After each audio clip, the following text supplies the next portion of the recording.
99 టీవీకి ప్రత్యేకించి నేను రావడానికి కారణం తోట చంద్రశేఖర్ గారు.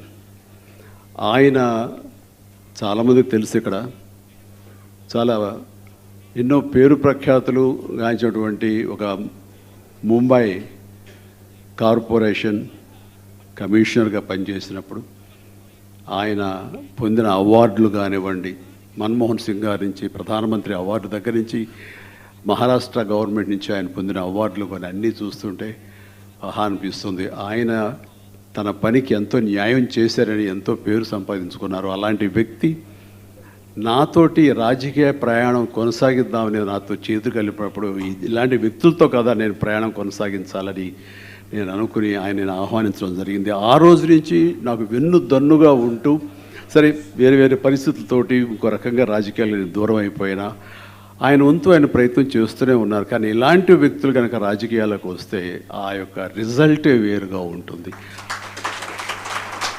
ఇప్పటికైనా ఆలస్యం కాదు.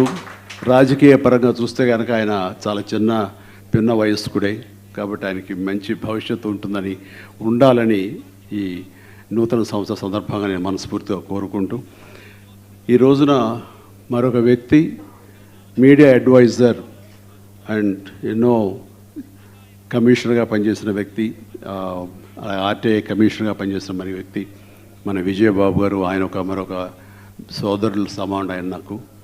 ఆయన కూడా ఈ యొక్క సభకు రావాలని ఆయన కోరినప్పుడు ఖచ్చితంగా వస్తానని మాట ఇవ్వడం జరిగింది. వచ్చినందుకు నాకు ఎనలేని సంతృప్తిని ఇచ్చారు, ఎనలేని ఆనందాన్ని ఇచ్చారు. విజయబాబు గారు కూడా నా హృదయపూర్వక ధన్యవాదాలు తెలియజేస్తున్నాను. అండ్ ఇక్కడ ప్రత్యేకించి ఈ అవార్డులు తీసుకున్న